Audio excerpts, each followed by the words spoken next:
Hello everyone, কেমন আছো তোমরা সবাই? আশা করছি সবাই খুব খুব ভালো আছো। সুজিত পিয়ারি আর একটি ব্লগে তোমাদের অনেক অনেক স্বাগত আর অনেক অনেক ভালোবাসা জানিয়ে আজকের ব্লগটা আমি শুরু করছি। আজকের দিনটা জানো তো ভীষণ আনন্দের, যেটা কিনা আমি ভাষায় প্রকাশ করতে একদমই পারছি না। খুব নর্মাল একটা ব্লগের মতনই হয়তো তোমাদের আজকে লাগবে। আজকে কিন্তু আমাদের গৃহপ্রবেশ। হ্যাঁ জানি, সেরকম তো গৃহপ্রবেশ করার মতন কিছুই রেডি করতে পারিনি, কিন্তু গৃহপ্রবেশের ডেট এতটাই পিছিয়ে আছে যে এরপরে যখন রেডি হয়ে যাবে তখন আমরা ঢুকতে পারবো না। তাই জন্যই আর কি এই কাজটা করে রাখছি, পুজোটা করে রাখছি। পুজো করে আমরা এখানে 3 দিন থাকবো, সেটা তোমাদেরকে আগের দিনই বলেছি। তার জন্য এখানে লাইট ফ্যান সব কিছুর ব্যবস্থাই করে নিয়েছি। আর এখন আমি পুজোর আয়োজন করছি। এখানে ফলের যে গামলা সেটাই নিয়ে এসেছি। আরও যত বাসন কোসন মেজে পরিষ্কার করে ধুয়ে রেখেছি সেগুলো শুকনো হয়ে গেছে, সেগুলো তো নিয়ে এসে এখন রাখছি, তারপরে সব কিছু গোছাবো। আসলে পুজোতে না আমি এক হাতে কোনো সময়ই গোছাইনি, আজকে বলতে পারো এক হাতেই গোছাতে হবে। তবুও আমাদের পাশের বাড়ির 2 বৌদি, দাদা, এদেরকে বলেছি একটু আসতে, তো ওনারাও আসবেন আমাকে একটু হেল্প করতে। কি বলতো, যে কোনো ভালো কাজ কখনোই একা করা সম্ভব না, তো আমিও তাই মনে করি, তো আমিও আজকে সেটাই করব। তো দাদাকে বৌদিদেরকে বলেছি আসতে, তো ওনারা আসবেন। তার আগে আমি যতটা পারি একটু গুছিয়ে রাখি। আমার জানো তো আলপনা দেওয়া হয়ে গেছে, আমি স্নান করে অন্য একটা জামা পরেই আর কি আলপনাটা দিয়ে নিয়েছি, কারণ কিনা ওই শাড়িতে যদি লেগে যায়। আর এমনিতেও তো আমার একদম অভ্যেস নেই শাড়ি পরে কাজ করার, তবুও পুজো বলে কথা, ও শাড়ি পরেই তো কাজটা করতে হয়, তাই না বলো? দেখতেও ভালো লাগে, এখানে যদি নাইটি পরে কাজটা করি না একদম ভালো লাগে না। তো যাই হোক, আজকে সব থেকে একটা খারাপ বিষয়ও আছে, যেটা কিনা আমার গৃহপ্রবেশ, আমাদের দুজনার এত বড় একটা কাজ, যেটা কিনা মানে নতুনভাবে করাটা সম্ভব না। এই সময় জানো তো আমাদের যে বাবা মা যাদেরকেই বলো দরকার ছিল, কিন্তু মাকে তো আমি আসতে বলতে পারিনি, যেহেতু আমি তো এখনও আমার বাথরুমটা রেডি করতে যেহেতু পারিনি, সেহেতু আমি আর মাকে আসতে বলতে পারিনি। তো যাই হোক, কী আর করা যাবে, এর জন্য খুবই মনটা খারাপ। যতই যা করি, হাসি ঠাট্টা যাই করি না কেন, কিন্তু মনটা ভীষণ খারাপ যে মা আসতে পারলো না আমাদের এত বড় একটা দিনে। এই দেখো, এখানে আমি আলপনা দিয়েছি, সেটাই আঁকি একটু তুলে দিয়েছে। আর এখানে যে মাটির ডেলাগুলো এখন দেখছো, তো ওই পাশের বাড়ির দাদা বৌদি এরা সবাই আসছে। দাদা এসে গেছে সবার আগে, আমাদের কাজের জন্যই তো জানো ছুটি নিয়েছে, তো এরকমটা নিজের লোকরাও করে না। আর এইদিকে দেখো বৌদিরা চলে এসছে, এটা হচ্ছে পাশেই থাকে আমাদের এক কাকিমা, উনি একটু ওই চন্দনটা বেটে দিচ্ছে, কারণ অনেকটা চন্দন লাগবে। আর আমি এখানে সমস্ত যত বাজার আছে সেগুলো সব কাছে এনে রাখছি।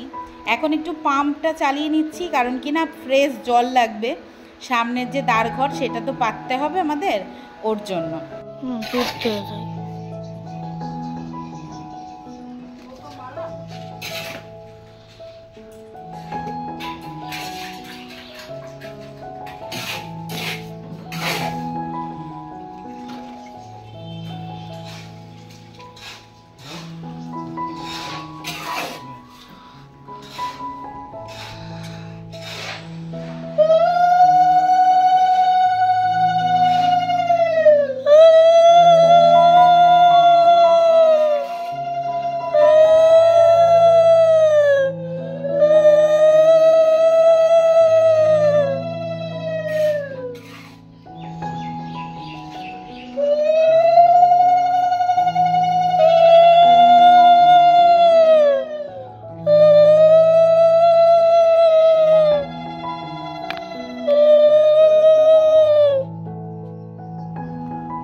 এদিকে দেখো দাদা একদম বাইরে সুন্দর করে একটা দোরণ বানিয়েছে আম পাতা আর হচ্ছে গাঁদা ফুল দিয়ে। আর এদিকে এখন বৌদি এসছে, তো আমি বৌদিকে দেখিয়ে নৈবেদ্য সাজিয়ে দিচ্ছি। আমাদের এখানে তোমাদের 3টে নৈবেদ্য দিতে হয়, তো 3টে নৈবেদ্য দেবো। আর এদিকে শ্বশুর আর শাশুড়ি মার ছবি নিয়ে এসেছি, তো দাদা কোথায় বসাবে তাই সেটাই দেখছে। আর এখানে এখন টুকটাক ফল কাটা হচ্ছে, যেগুলো পুজোর কাজ হয়ে থাকে সেইগুলোই। তো আজকে না তোমাদের সঙ্গে শুধু পুজোর যে সব আয়োজনগুলো করেছি সেগুলোই তোমাদের সঙ্গে শেয়ার করব, আর বাদ বাকিটা পরের দিনকে শেয়ার করব। অনেক বড় ভিডিও হয়ে গেছিলো তো তার জন্যে। এদিকে তো আমি আলপনা দেওয়া হয়ে গেছিলো, কিন্তু নারায়ণ ঠাকুরকে এই পিঁড়িটার ওপরে বসানো হবে। তাই জন্য দাদা বললো, আরে যেখানে আর কি নারায়ণ ঠাকুরকে বসানো হয় ওখানে আলপনা দিয়ে রাখতে হয়, শূন্যে বসাতে নেই। তাই জন্য ওইখানে একটু আলপনা দিয়ে দিয়েছে, উনিই দিয়েছে, কিন্তু আমি দিইনি এটা। আর এখন এখানে দেখো আমি এখানে নৈবেদ্য সাজাচ্ছি। আখিকে বললাম তুমি একটু ভিডিও করে দাও, এই আর কি। আর দুদিন যাবত তো ভিডিও দিতে পারিনি, একটু ব্যস্ত ছিলাম, তাই জন্য তোমাদের সঙ্গে বিষয়টা পরে শেয়ার করব। আর এখন আমি এখানে বরণকুলো সাজাচ্ছি। বরণকুলোতে থাকবে হচ্ছে ঘট। আমাদের বিয়ের যে বরণকুলো সাজানো হয় ওর মধ্যে তো ডিম থাকে, ঘট থাকে, এইসব থাকে।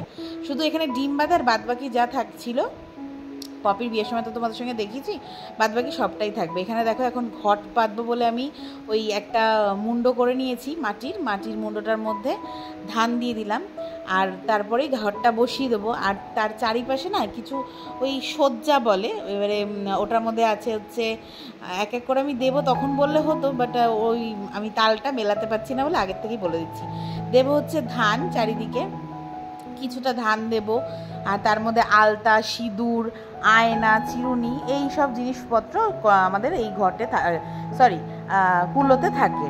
আর সাথে থাকবে হচ্ছে একটা প্রদীপ।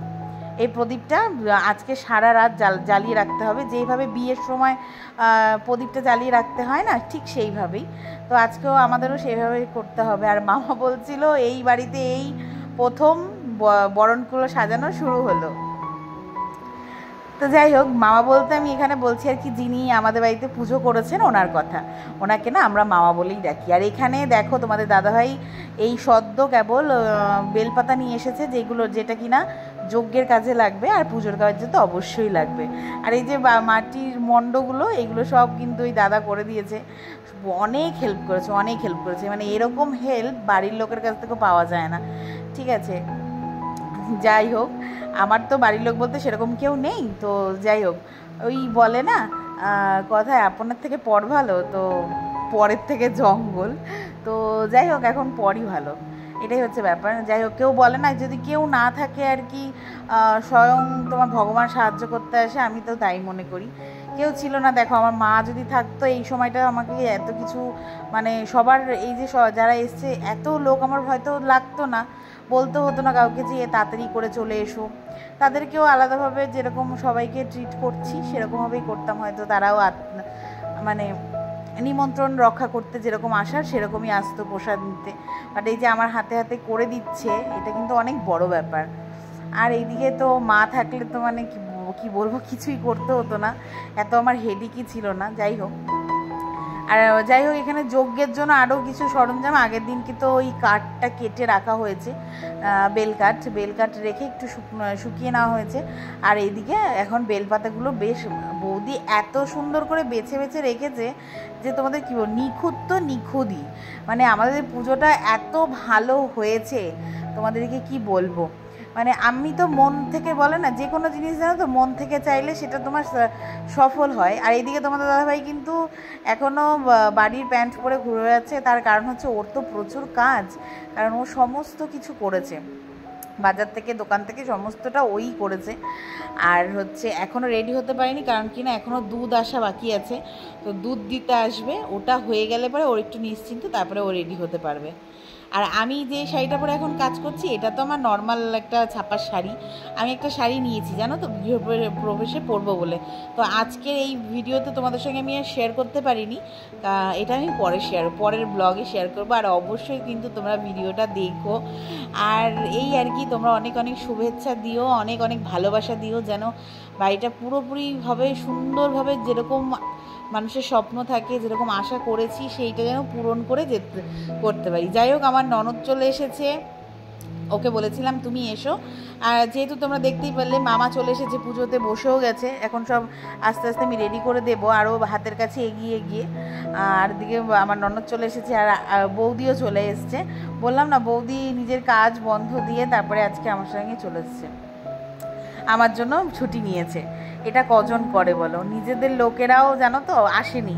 আমি এই আজকের দিনের কথা বলছি, নিজেদের লোকেরাও কিন্তু একটু আসেনি, যে যারা মুখে বলে আমরাই তোদের নিজেদের লোক, বাট তারা আসেনি আমাদের পুজোতে, সময় করে উঠতে পারেনি। বাট ঠিক আছে, আসেনি, কিছু বলার নেই তাতে আমার। যাই হোক, আমার এটা নিয়ে আর বেশি করে বলে লাভ নেই, আসেনি, তাদের ইচ্ছা হয়েছে, মনে হয়েছে তারা ভয় পাচ্ছে কোনো বিষয় নিয়ে, তাই জন্য হয়তো যে আমার বাড়িতে আসলে হয়তো অনেক কিছু হতে পারে। তো যাই হোক, তাদের মনে হয়েছে তাই জন্য তারা আসেনি। এটা একদম মন থেকে তোমাদের সঙ্গে বিষয়টা শেয়ার করলাম। আমার জানি না ভালো হবে না খারাপ হবে, অত কিছু আমি ভাবি না।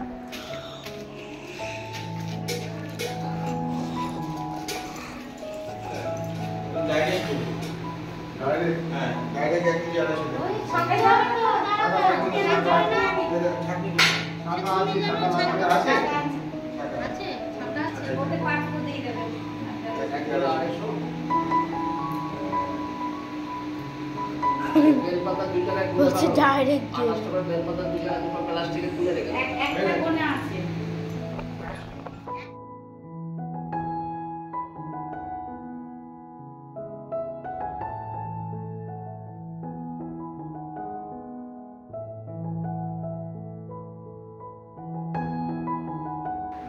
এখন কিছুদিন বন্ধ আছে, এই একটা ঝামেলার মধ্যে রয়েছি, পড়ে গেছি, কি আর করা যাবে।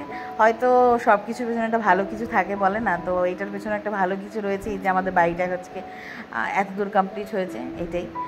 তো চলো তোমরা ভিডিওটা দেখতে থাকো, আর ভিডিওটা কেমন লাগলো সেটা কিন্তু অবশ্যই কমেন্টের মাধ্যমে জানিও। এখন তো মামা দেখতে পাচ্ছ সমস্ত যেগুলো যা দরকার বাদ বাকি যেগুলো প্যাকিং করা ছিল সেগুলো আমি একটা একটা করে বার করে দিচ্ছি। মামা যেখানে রাখার সেখানে বলে দিচ্ছে, সেখানে রেখে দিচ্ছি। এইভাবেই জিনিসটাকে আয়োজন করছি। পুজোর আয়োজনটা আজকে তোমাদের সঙ্গে শেয়ার করলাম, আর বাদ বাকিটা তো তোমাদের বুককে বললামই যে পরের ভিডিওতে আমি শেয়ার করব। আর এইদিকে দুধ তো দিয়ে গেছিলো, তো আরও কিছু দুধ লাগবে, তাই জন্য ওকে আবার ডাকা হয়েছে যে তুমি আরও কিছু দুধ দিয়ে দাও।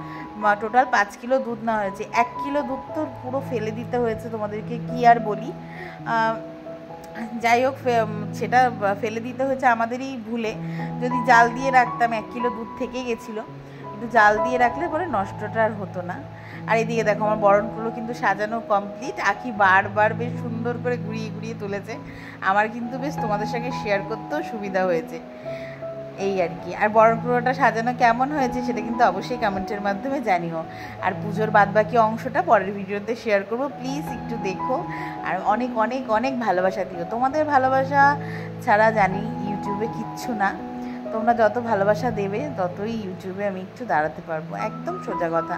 এখানে জানো তো আমি এসেছি একটাই তার কারণ, সেটা হচ্ছে আমার হাজব্যান্ডের পাশে যদি আমি একটু দাঁড়াতে পারি তাহলে আমি নিজেকে একটু ধন্য মনে করব। কারণ ও খুব খাটছে, ও এতটা পরিমাণে খাটছে যে তোমাদেরকে কি বলি। আমরা যেন একটু দাঁড়াতে পারি, সেই জন্যে ঠাকুরের জন্য যে শাড়িটা কেনা হয়েছে সেটা মামা ঘটে দিয়ে দিচ্ছে। শ্বশুর শাশুড়ি ফটোটা এখানে রাখতে বলেছে মামা, এখানেই রেখেছি। এদিকে দেখো দুধ লাইন দিয়ে রয়েছে, এখানে টোটাল 5 কিলো দুধ রয়েছে। দেখো নৈবেদ্য সাজানো হয়ে গেছে। আমি খুব বেশি ভালো পারি না, কিন্তু চেষ্টা করেছি একটু সুন্দর করে সাজানোর। এটা রয়েছে হচ্ছে সিন্নির আয়োজন, এখানে দেখো রয়েছে মিষ্টি ভোগের আয়োজন, আর এদিকে তোমার রয়েছে মুরগি ভোগ দেওয়া হয়েছে। এই ইচ্ছা ছিল অন্যভাবে করার, কিন্তু এই ঘরে তো আজকেই আগুন, মানে আগুন বলতে যতক্ষণ না এই ঘরে দুধ ওতলানো হচ্ছে ততক্ষণ তো আমি এখানে কোনো রকম চা বলো মানে কিচ্ছু, আমি কোনো আগুন জ্বালিয়ে কোনো কিছু করতে পারবো না। তো ওটা করতে করতে তো অনেকটা সময় লাগবে। আর এখন যেখানে থাকি সেখানে তো ওই মাছ মাংসের ব্যাপারটা, ছোঁয়াছানির ব্যাপারটা এখন আর নেই। আগে আমার নিরামিষভাবে জিনিস থাকতো, আমিষভাবে জিনিস এরকম দুটো ডিভাইডে রাখা হতো। তো এখন আর সেই বিষয়টা নেই বলে ওই জন্য ঠাকুরের জন্য ভোগের আয়োজনটা আমি আর করিনি। তো ইচ্ছা আছে যেদিনকে ঘরে সুন্দরভাবে ঢুকে যাব, আমার তো গোপাল আছে, গোপালকে তো এনেছি কিন্তু প্রতিষ্ঠা করা হয়নি, ওইসবের মাধ্যমেই তখন ভোগ দিয়ে আবার নতুন করে ঘরটাকে সুন্দর করে ঘরে পুজো একটা দিয়ে দেবো, ব্যাস তাহলেই হয়ে যাবে। চলো, আর এখানে দেখো এখনো বাদ বাকি অনেক কিছু রয়েছে যেগুলো কিনা নিতে হবে। আর এই যে আগের দিনকে বলেছিলাম নারকেল, এই দেখো এখানে এখনও 2টো নারকেল আছে, এই 2টো পরে কাজে লাগবে। আজকে তো বাদ বাকি 4টে নারকেল কাজে লাগিয়ে দিয়েছি। চলো, এই তো এই যে সব সাজানো গোছানো কমপ্লিট। মামা আবার উঠেছে, একটু বাইরে যাচ্ছে, কারণ কিনা বাইরে গিয়ে তো আবার অনেক কাজকর্ম আছে, তো সেটাই করতে গেছে মামা, করে আসুক।